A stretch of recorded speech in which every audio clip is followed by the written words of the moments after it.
This guy's flying his drone.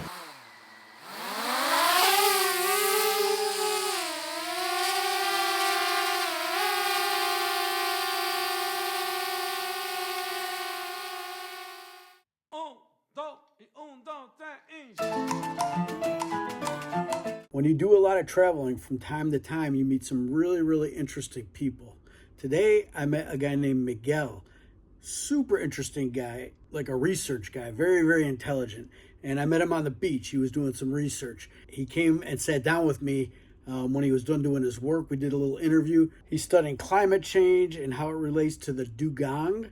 It's some species of they call it like the sea cow, but it's related to a manatee or a whale. It's kind of in that family, but I had never even heard of them. And check it out. After I talked to him, I saw these signs at this hotel, like the hotel's named after this species. I had no clue. I had never even heard of this before. At the end of the video, I'm going to play a video from National Geographic about the dugong, and it kind of just lays out exactly what they eat, and it relates exactly to what Miguel had told me. Just weird. So the video from National Geographic for educational purposes related to my video. Hopefully no problem with copyright or anything like that. Let's get into the video. All right, this is Miguel. I met him here on the beach, and he was flying his drone. Turns out you're like a marine biologist? No, actually, I'm working with marine biologists and ecologists, but I'm a climate change scientist. So basically, I use satellite imagery and drone imagery to develop climate change modeling 1.2 and 2D to know the impact of flooding and drought. Right. And one of the projects that we are here doing in Alamo, which the area that we are in now, we're trying to understand the impact of sea level rise on seagrass. So seagrass is like seaweed, and dugongs actually eat seaweed. So dugongs is like Tell them what dugong is. It's like a type of whale, it's like a type of dolphin, shark, but it's a very peaceful animal, and you only have less than 250 in Thailand. So in this area, we've managed for the last 3 years.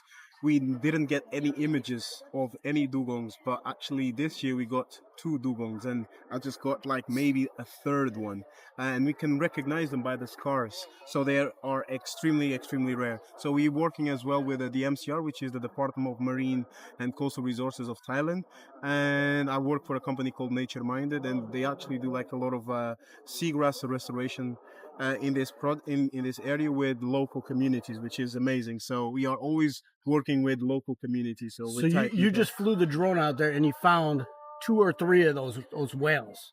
So in the past 2 months, we've managed to find 2, and this will be probably a third one. Okay, and we recognize them by the scars. He just showed me where they are, so I'm about to put my drone out, see if I can find them. But he's got all kinds of video on here of these these species that's almost extinct. There's only 200 of them here in Thailand. Oh yeah, you can see that. I'm gonna try to find that with my drone. I don't know. Good luck. Your drone's a little bigger, better in the wind, I'm sure. I have the mini. Which drone is that? DJI Air 3. To be honest, it's not that windy, so I think you will be able to manage it. Okay. Even if you fly in cinematic mode. Oh, really? Yeah. Do you get a much better picture in cinematic mode usually, or is it just the speed? I do, because the speed is reduces the speed. So yeah, I think you'll have fun. Okay. And you're from Portugal? What city? Lisbon. Okay. Born and raised in Lisbon. But nice. I studied in London, so that's why I have a bit of the accent. Oh, I was just in Lisbon about a year ago. Did you like it? I went to Porto. North. Yeah, I liked Porto a lot. I liked Lisbon too. I could probably stay in either one. They're both nice cities. Food, Did you like the wine in Porto? I don't drink wine. Oh yeah, I don't as well. But it's really famous for wine. Oh Porto. Really? Yeah, Porto. Yeah. But great country, great for. I do a lot of videos for retirement. Nice. And that's. A lot of expats moved to Portugal. Yeah. Especially in the south, yes, a lot. Yeah, it's a nice country, but to be honest, I do prefer Thailand. Well, me too. That's why I picked Thailand. But I did like to visit there. But Thailand. How long were you there for? I was in 15 countries in in Europe, and I think I was in Portugal maybe 3 days each, or 2 days in Lisbon, 3 days in Porto. Nice. And then I was in Spain, and then I was all over Europe, Malta, just traveled all over. Okay, where are you from back in the US? Michigan. Michigan. Okay. Yeah. So when was your first time back in Europe?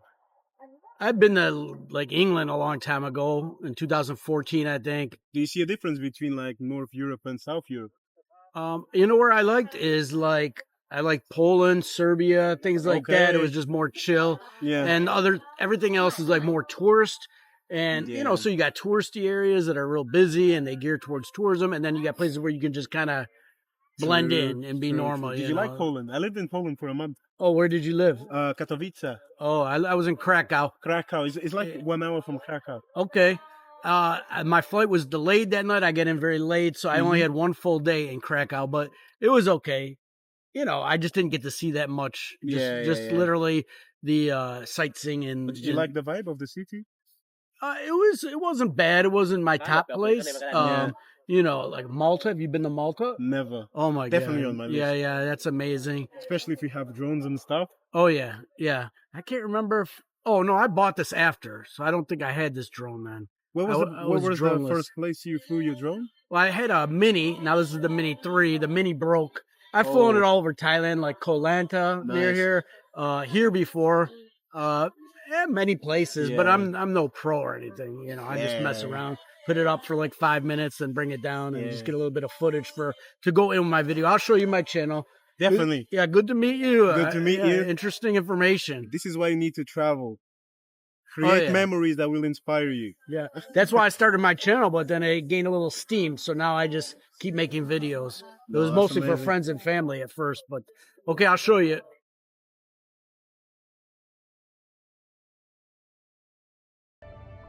Some creatures here even became the stuff of myth.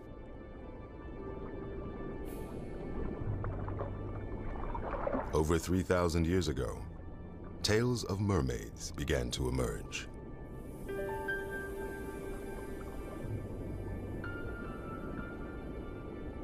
Many believe these were inspired by the dugong, a mammal related to the manatee and sometimes known as the sea cow.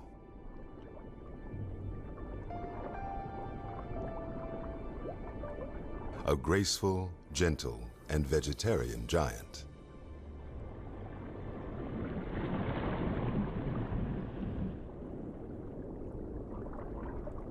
Inhabiting shallow coastal waters, it feeds entirely on marine plants.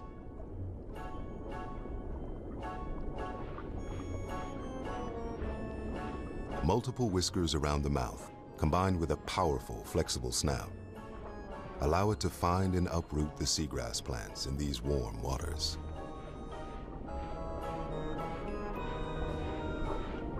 The dugong plows through these underwater fields, leaving distinctive feeding furrows.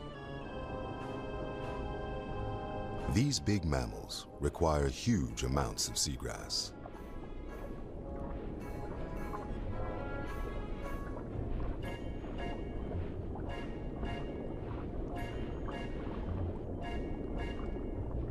This fragile ecosystem helps oxygenate the waters and provides a nursery for young fish and other unusual critters. I sent my drone out there. I couldn't find him. He told me the kind of the location, but no, could not find it. Anyways, hopefully you guys enjoyed this video.